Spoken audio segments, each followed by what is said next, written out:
The Bravo Delta Show presents South Col Global Dialogue in association with Varnavas Museum Hotel.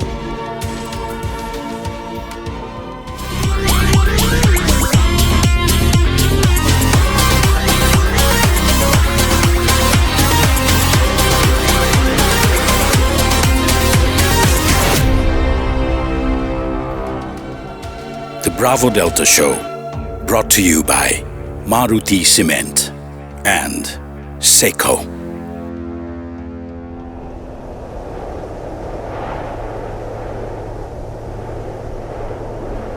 Rising above the clouds, crowned in ice and mystery, the Himalayas and Hindu Kush stand as Earth's guardians, a testament to time itself. But today, their silence speaks of unfolding crisis.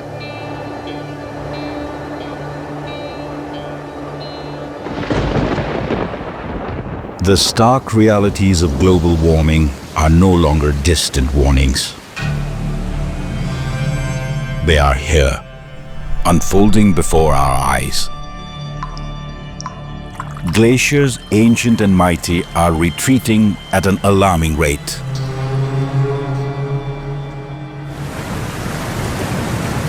Rivers, lifelines for over 1 billion people, now surge unpredictably or vanish in dry desperation. From the heights of Everest to the plains below, the climate crisis knows no boundaries.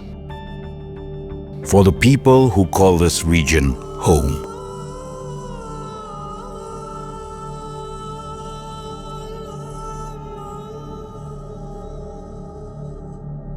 Climate change is not a theory. It is a lived experience. Floods, landslides, erratic monsoons and droughts threaten livelihoods, displace families, and create new frontiers of struggle. The Himalayan and Hindu Kush region is the pulse of South Asia's water security. Its fate is our collective responsibility.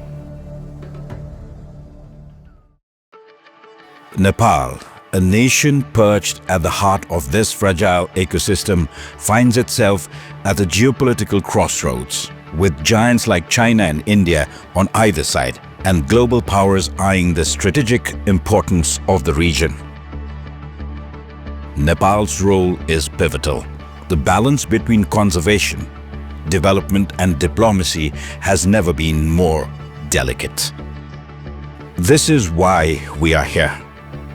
The South Col International Dialogue, the first of its kind, brings together visionaries, leaders and change makers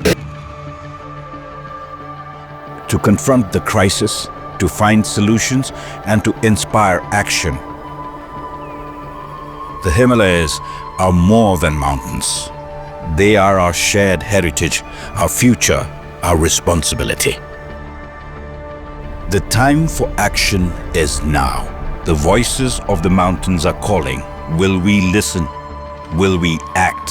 The choice is ours.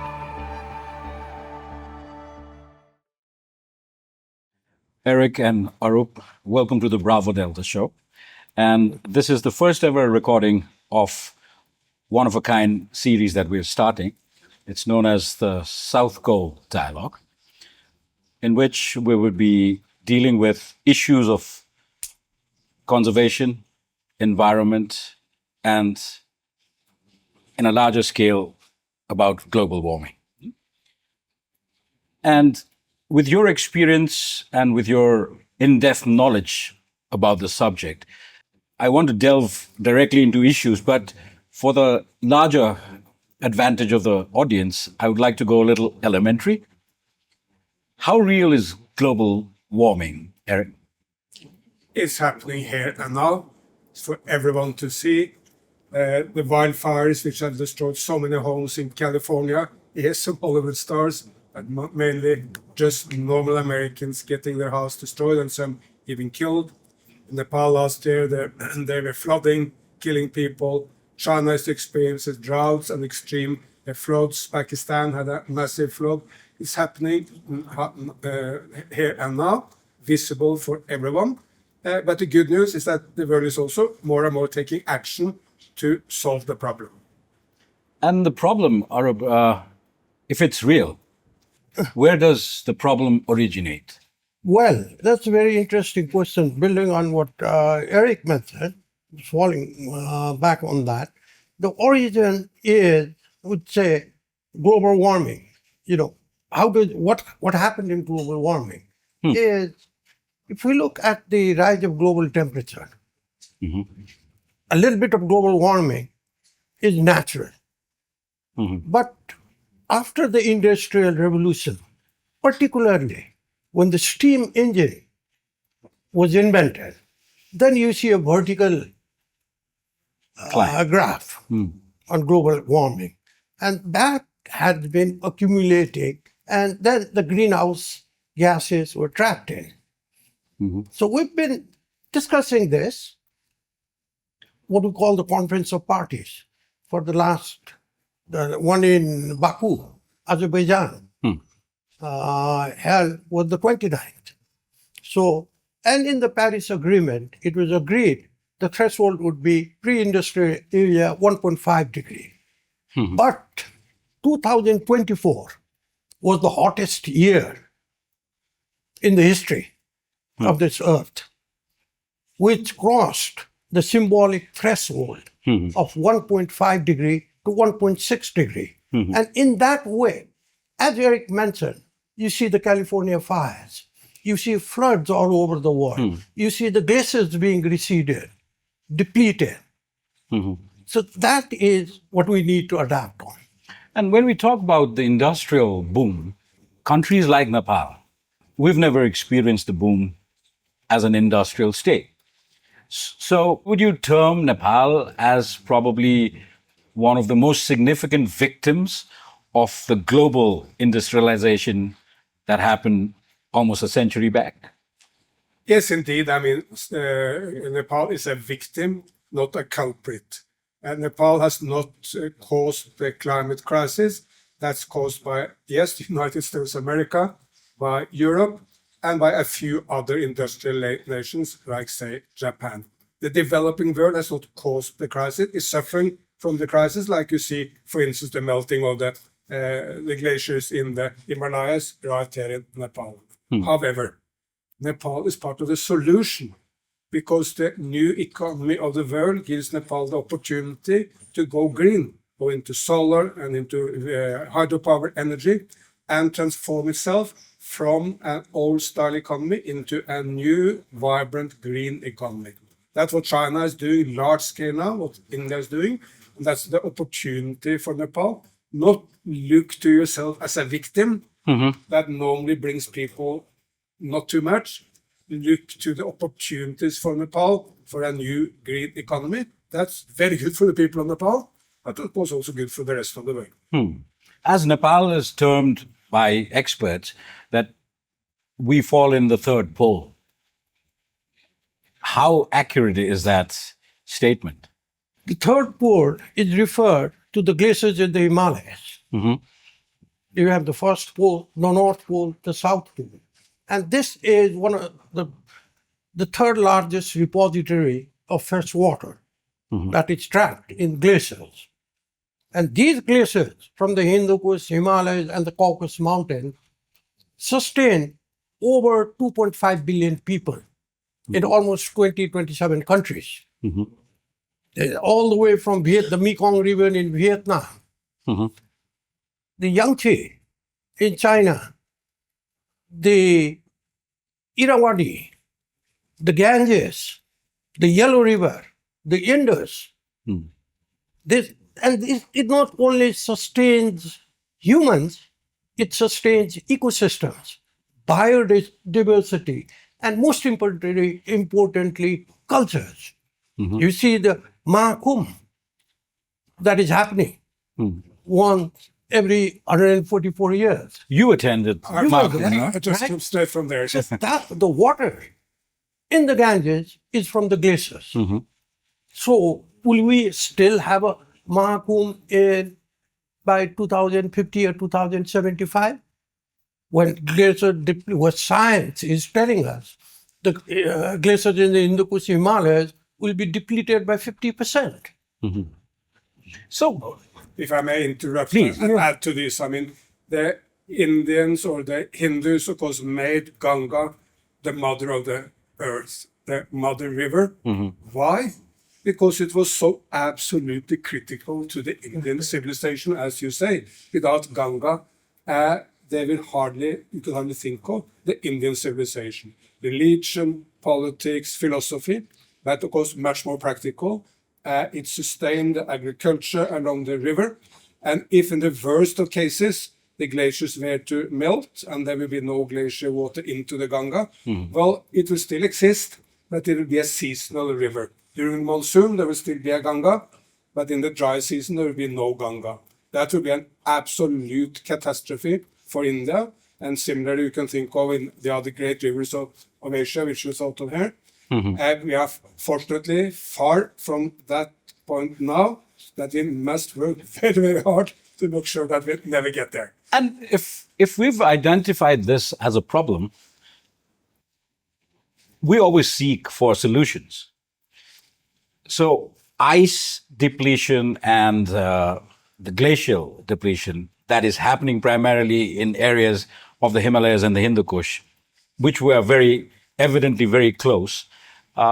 Is there any solution entrapped within the community that are very close to these problems?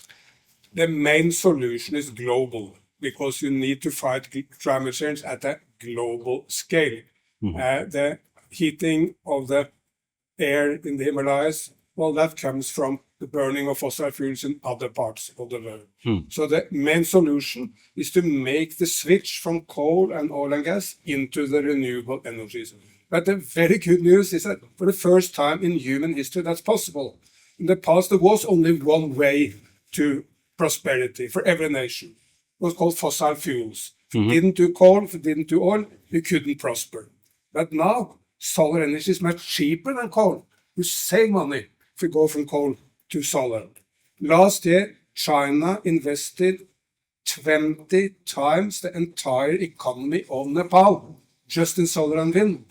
Last year, China developed 300 gigawatt of solar energy alone. That is 100 times the entire hydropower capacity of Nepal. So this is huge, huge, huge transformation. And of course, if it can happen in China, it can happen in India, in Europe, in America, in Nepal, everywhere else. So the potential that we had of hydropower electricity generation, because of the links with the environmental degradation and depletion of glacial water, slowly the potential of Nepal is going to diminish in terms of hydropower. Is that what you're trying to hint at?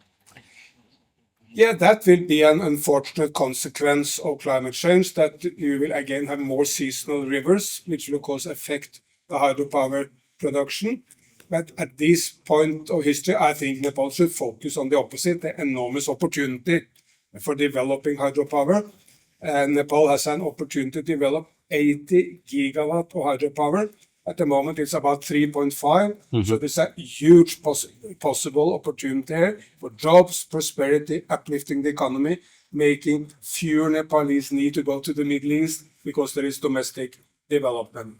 And to export that hydropower to Bangladesh and to India will of course also help the Indians and the Bangladeshi to avoid climate change.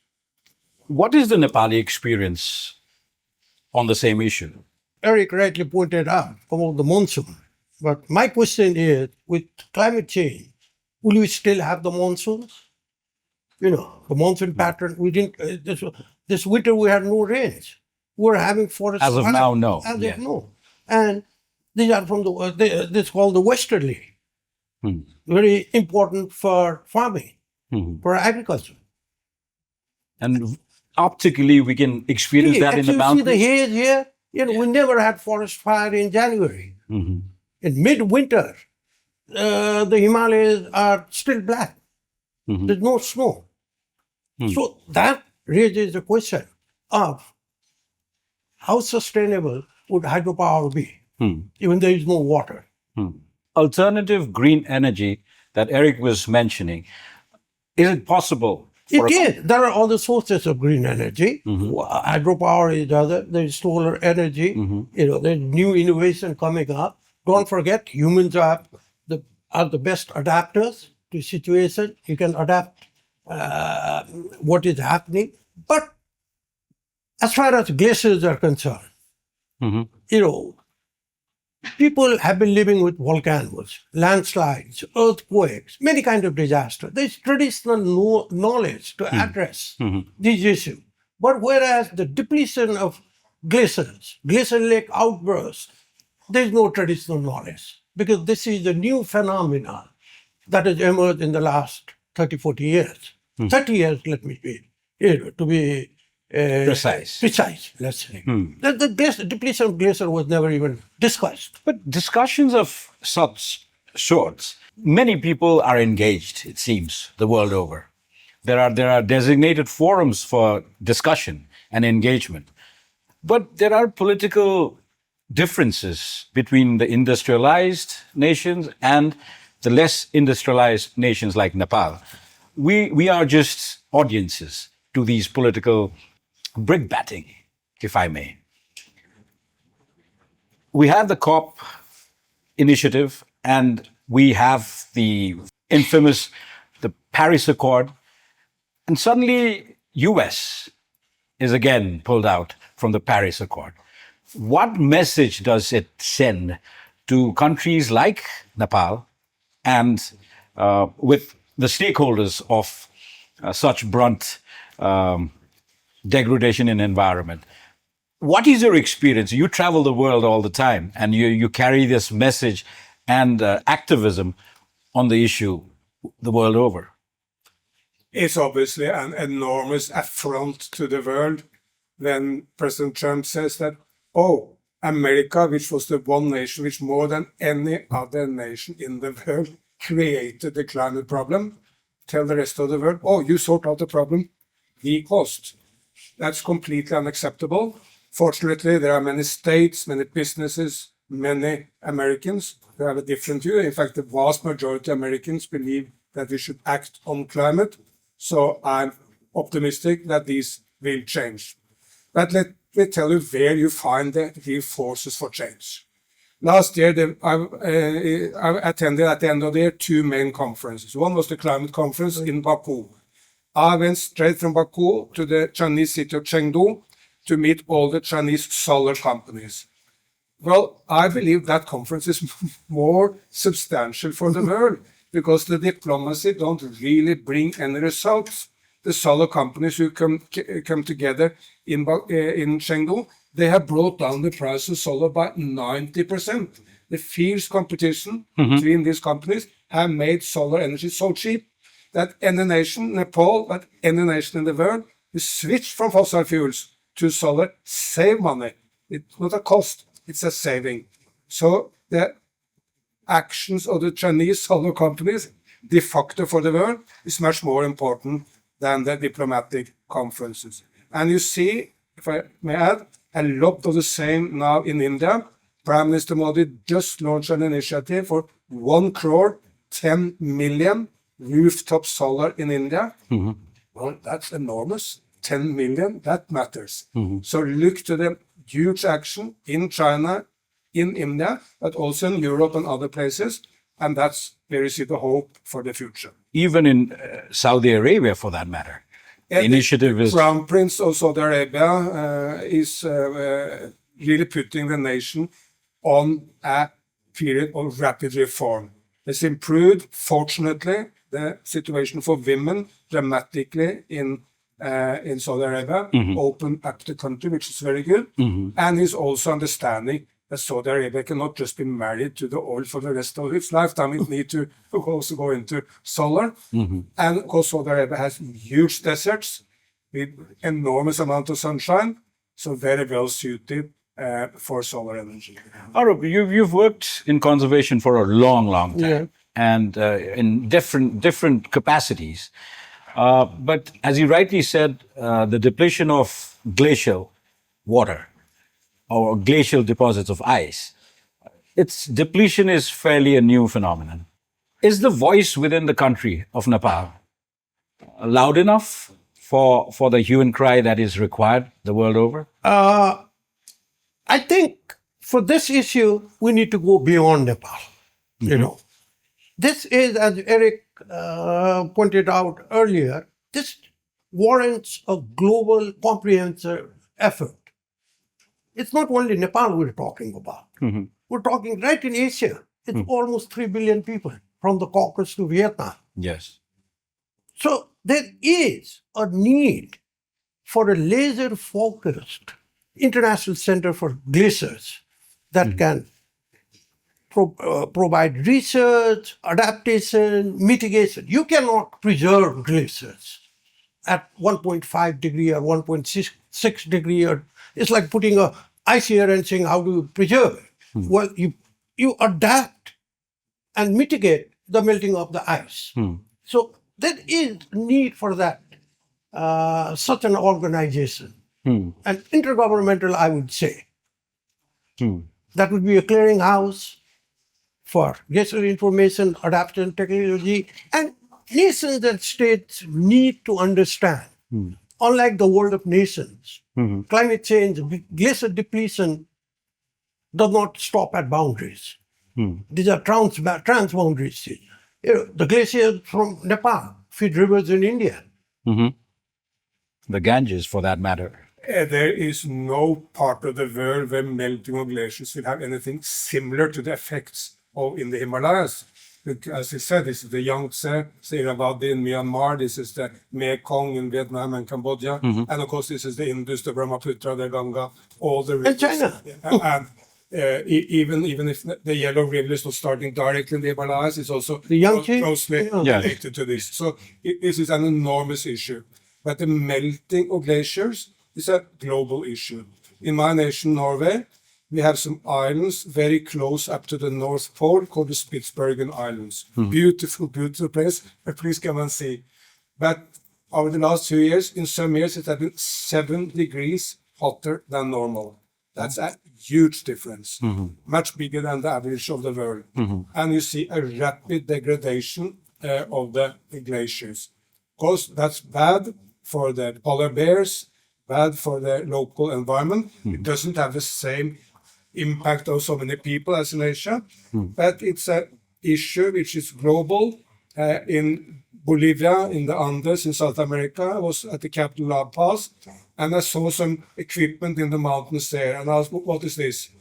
They told me, well, this is the ski track. Back in the 80s, when I was young, they said, we went skiing there.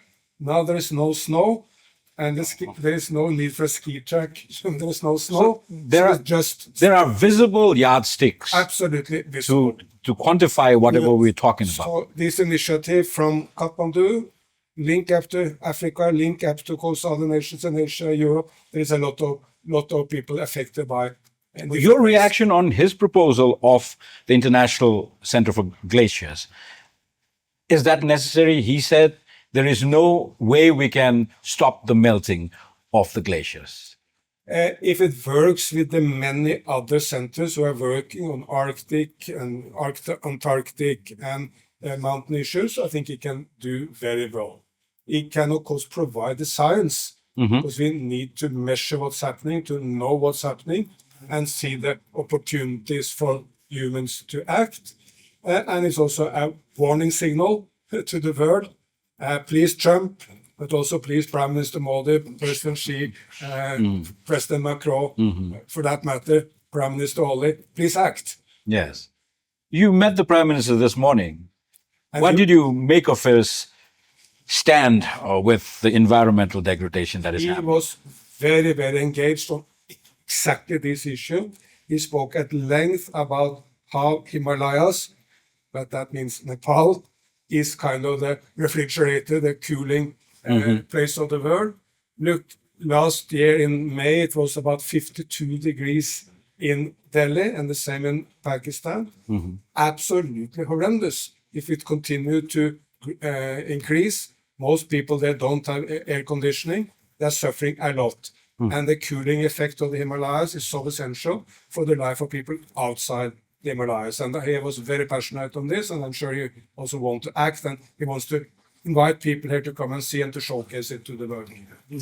And Arup, there is a saying that, every young demographic is going to inherit the earth from the last generation.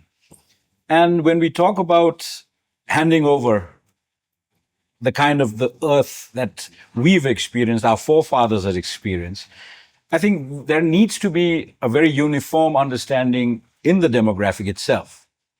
So how important do you think is a curriculum that actually teaches youngsters on the issues that we are trying to talk this afternoon? On environment, as far as my recollection is true, it was integrated into the curriculum of the schools here on conservation. Glacier was not an issue. And likewise, in many countries of the world, it was in the curriculum.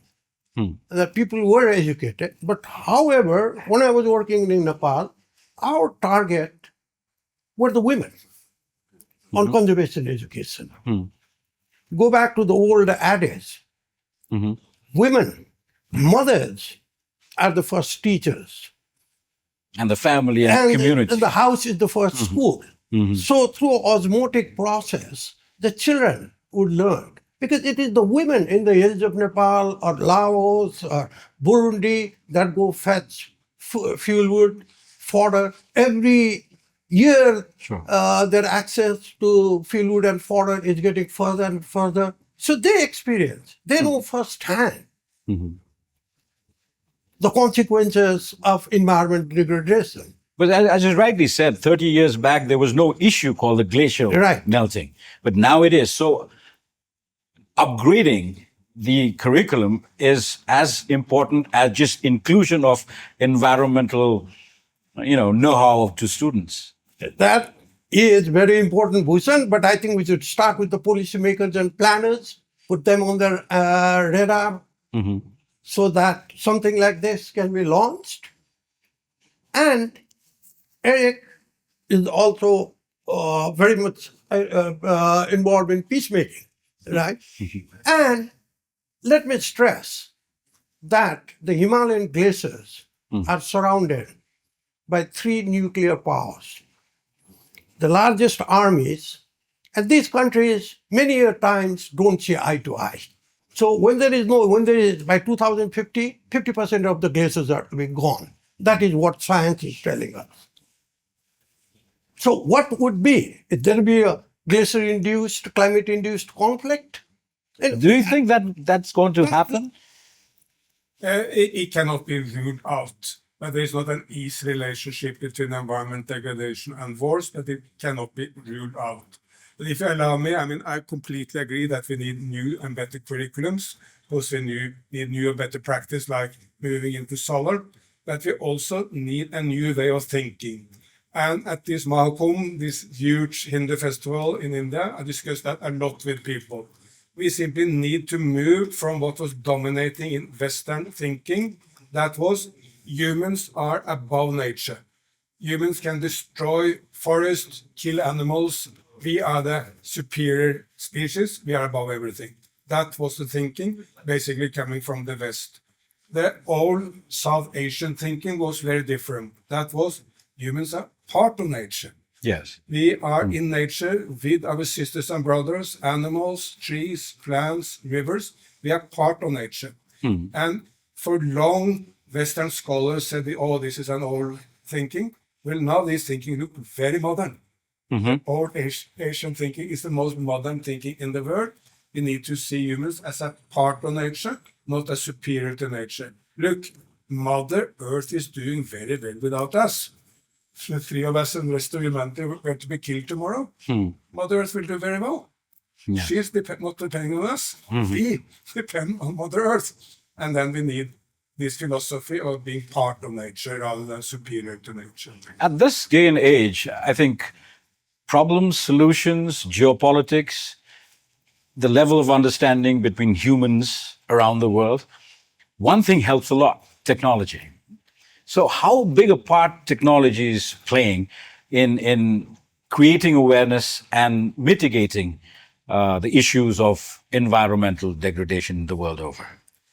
There is no way we can solve the climate crisis and environment crisis without technology. Look, the fact that the solar energy now is the cheapest energy in the world, it comes from constant evolution of the solar panels and better business practices and better technology. That has brought them down in price by 90% over 1 decade. So technology is absolutely essential.